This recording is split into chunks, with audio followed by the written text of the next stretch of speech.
I want to begin this morning by telling you something that 50% of you don't believe, and 50% of you do. And that is this: all of you, no matter who you are, I want you to know you are worthy of love and belonging. You are worthy of love and belonging. Many of us on the road of life, we have family members, and we have friends, and we have people in our life that matter. But there are things about ourselves that we feel as though, well, we can't share with them because, well, what if we lost them? Or what if they got angry? Or what if X, Y, and Z? And so very often what happens is in the rhythms of life, we may be married, we may have children or grandchildren or best friends, but in the midst of it all, we can still feel lonely. And maybe you feel lonely now. And today I have an answer for that. And I'm going to tell you about it, so don't change the channel and don't leave your seat. Many of us often feel that we're in a crowd, and yet we're all alone. Many of us can feel like our whole lives are filled with people and with things to do, and yet we remain unfulfilled. We have means, but no meaning. Many of us live every day pretending that this abyss isn't there. And what you have in your heart, this emptiness, this loneliness, is a deep desire that all of us have, which is to be loved by someone in spite of all your flaws, to be accepted, to belong, to be valued, to be a part of a true family. And you're part of my family, the family of God. And today I'm going to talk about what it means to be deeply connected in your relationships, in your love life, not only that, but with friends and with your colleagues and with the people that you do life with, to have a deep, abiding loyalty, friendship, and connectivity and intimacy with the people you do life with. It is so important. It's the greatest need you have. That's why we talk about dignity all the time, is because shame is the thing that gets in between that. But when you have dignity that's found in the kingdom of God, you're given an incredible courage to just take a risk and just go deep with people. And that's a good thing. So, Brene Brown, who's one of my faves, very popular right now. She gave a TED Talk, and it went viral. It's the biggest TED Talk that's ever been, I think. And the reason is because she touched a nerve for everybody. And she did this research. She was originally a psychologist, and she's a research analyst, meaning that she says if you can't measure it, it doesn't exist. And as a psychologist, she said, well, all psychologists, I'm not a psychologist, I'm a pastor, but she said, all psychologists sort of agree on one thing, that the deepest human need is to connect deeply with other people. And she said, I want to find out scientifically why some people can connect deeply with others and others cannot. So she began this long process. It was supposed to be a year or two. It went 16 years long, where she had thousands of interviews, tons of statistics, data, research. And what she found was this: that every single person essentially falls into one of two categories. And this makes all the difference on whether or not you can connect deeply with your friends and with your family. And it was just this one thing. Some people believed that they were worthy of love and belonging, and others did not. And at the core of it, if you believe that you are worthy of love and belonging, then you will do a much better job of connecting deeply with others than you would if you think you got to earn it, if you think you're not good enough, if you think you're not smart enough. And so what I want to say to you is that is the hope of the gospel of Jesus Christ.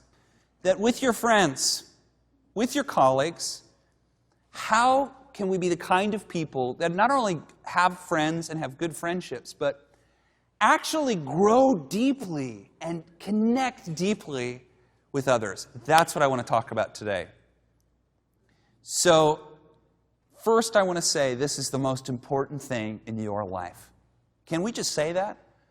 Sometimes movies say this, but overall, the message we get from the world is the most important thing in your life is to leave a legacy, or to be famous, or to change the world. That is not the most important thing in your life. The most important thing in your life, and you'll believe me, if you don't believe it today, you'll believe it someday, is your relationships. Your marriage, your parents, your siblings, your kids, and your friends. These are the things that matter most in your life.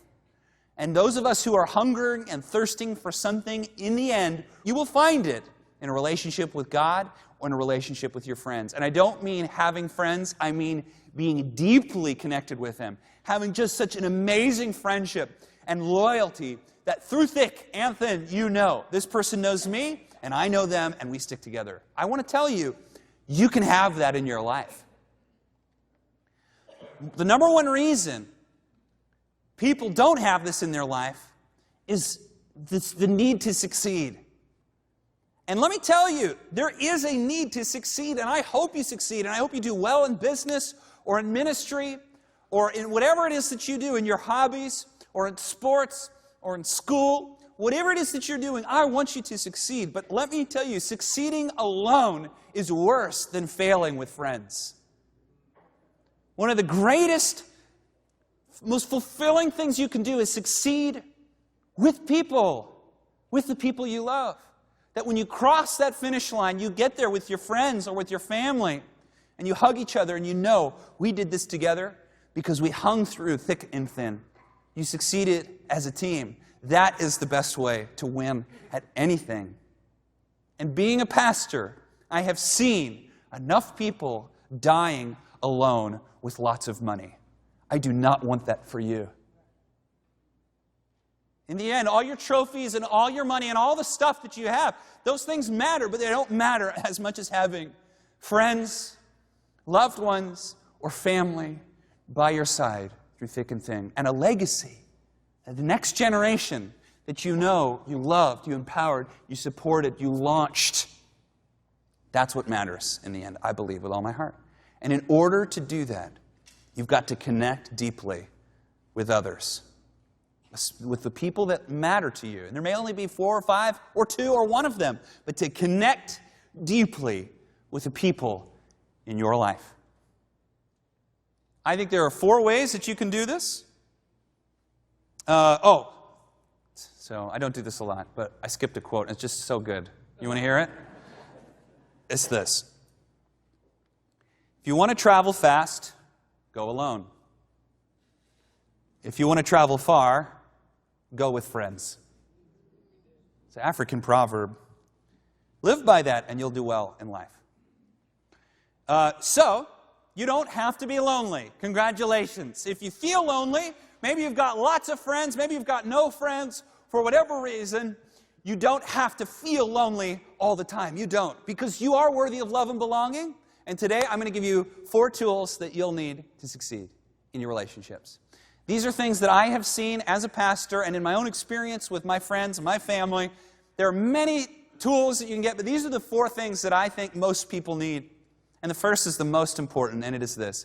If you want to connect deeply with people, which is your greatest need, you need that more than anything. If you want to connect deeply with people, you have to be vulnerable. To be vulnerable means to allow yourself to be seen deeply, deeply. That you allow people to see all the stuff in your life that you've been hiding, all your shame, all your fears, all your dreams, all your goals, all your desires, all your wants, all your needs, that you allow the people who are closest in your life to just see you as you are, no masks, no pretending. When you do that, you always think, I'm going to push people away. And sometimes you do, but most of the time, when you do that, people don't feel farther from you. They feel closer to you. They feel safer around you. They feel like, well, maybe I can tell them my stuff. And when vulnerability happens, there is a sharing of the soul that happens between friends or lovers or family members. There's this amazing experience that happens between people. It's one reason why small groups are so important, because this is a place where a group of friends decide to intentionally, for 1 hour, just be vulnerable. So if you want to connect deeply, I'm telling you, The only way to do it, the only way, is to be vulnerable. If that's missing, the other three things I'm going to say are just not going to work. But the things that come in the way of vulnerability and connecting deeply with others are these: pride and fear. Pride and fear are the two biggest things that get in the way of you connecting deeply with others. So that's what you want to ask. Am I being proud or am I afraid? Don't be afraid, and humble yourself and share your life with others. If you want to connect deeply with others, number one, you've got to be vulnerable. And you are learning. You are brave. You are learning to know that your true identity is rooted in God's love and that you have nothing to prove to anyone. And you are learning to be vulnerable to the important people in your life. So number one, be vulnerable. Number two, make deposits into people. I learned this from Dr. Harley. Everyone has a love bank. All right? You've got a love bank in your mind or in your heart. And as people do things for you that are meaningful to you, they essentially make deposits there. And the things that you do in the lives of other people, you're making deposits and withdrawals. And if you have a relationship that's on the rocks, it's probably that that love bank is empty or you're even in debt. In a marriage relationship, the two most common things that men want are sex. Surprise, surprise. I know everyone's so shocked. Good sex, by the way. And the second is actually recreational companionship. Guys want you to do fun stuff like, go golfing, go to the movies, go to dinner, go to a sports event. Statistically, these are the two greatest needs that men typically have in their marriage. For women, the two greatest needs that women have are, one is just conversation, just talk, especially about important things or about the future. And number two, affection, holding hands, putting your arm around me, saying I'm pretty. And I remember John Ortberg told a bunch of pastors, he said, always give your wife 4 non-sexual hugs a day. Got it. So it is important that you think in terms of, am I really depositing in this person's life? And that is what Jesus teaches us. The wisdom of Jesus Christ is that you serve your friends. That the purpose you're in relationship with others is to serve others. If everybody serves everybody, things are going to go a lot better. And that's usually what happens at the beginning of a marriage and the beginning of a fantastic relationship. There's love notes, and there's hugging, and there's kissing, and there's gifts, and there's time, and everybody's just serving everybody. And that's what's so important, is you've got to make more deposits, good deposits, than you do withdrawals with the people that matter in your life. All right? So number one, be vulnerable. Number two, make deposits into people, more deposits than you withdraw. And you are doing that. You're learning to serve others, and I'm proud of you. Number three, do not resent the responsibility that always comes in every relationship. When you have a new friend, you get new responsibilities. When you get married, you have new responsibilities. When you have kids, you have new responsibilities. When you take on a job, you have new responsibilities. When you get a dog or a cat, look, I'm telling you, the more love you have in your life, the less freedom you have. It's like a formula.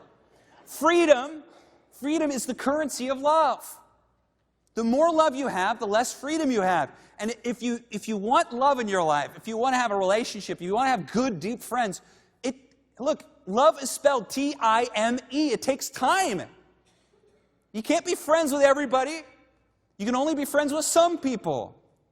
And if you want to have deep, abiding relationships, you have to devote yourself to people, and you have to understand that there is a responsibility,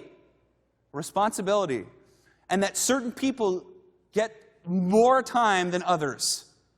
So Hannah was my first serious girlfriend. I learned very quickly that there was some responsibility there. When I got married, there's some responsibility. I can't just go out whenever I feel like it. I got to talk to my wife about it. When I have kids, oh my gosh, just responsibility through the roof. No time, no freedom, it's out the window. So this is what I'm telling you. I'm telling you now, you can either be free or you can have love. You can't have both. So choose. In other words, if you have love in your life, you have what everybody wants. You have it. Don't resent the fact that means you have to be responsible. They have to be responsible to you too, It's a give and take. And that responsibility, in a way, is a joy.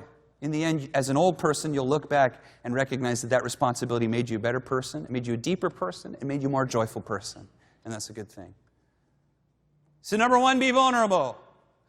Number 2, make deposits more than withdrawals. Number 3, having love means responsibility. You're not going to have freedom. And number 4, be the first.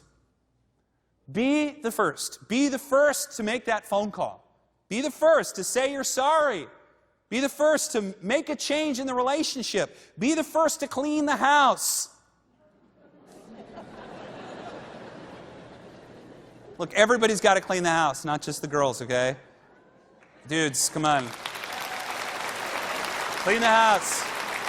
Take turns. Clean the house. Be the first. And that is a big part of making deposits. Be the first. So, I think so many times what happens is when there's a conflict or when there's a change that needs to happen or something needs to happen, pride and fear get in the way and nobody does it. They say, I'll do it, but he has to go first or she has to go first. And then what happens is it just usually gets buried. And it just starts doing all sorts of things to your heart and your mind and even your body. And that stuff builds up. And now you begin to resent each other, and all these walls are going up, and you're wondering, what happened to us? Don't let it happen. Just be the first. Just suck it up and say you're sorry. And if you do these things, you're going to do a lot better in your friendships. You're going to do better leading, and you're going to be a better husband. You're going to be a better wife. You're going to be a better parent. You're going to be a better kid to your parents. You do these things, and you'll grow immensely. And you'll find a deep connection that you need with people. And it takes time. It takes forgiving. It never goes perfectly. There's always bumps in the road, but stay firm to these 4 things, to this wisdom, and your life will be a lot better. Lord, thank you that you've called us to this place. And I pray for everybody who's here in this church and everyone who's watching on TV that feels lonely, that feels like they're unworthy of love and belonging or has had just a rough patch in marriage. Maybe somebody's going through a divorce right now and they feel alone or they feel shame. Lord, I just pray that you'd speak life over them. I speak life over you in Jesus' name. Amen.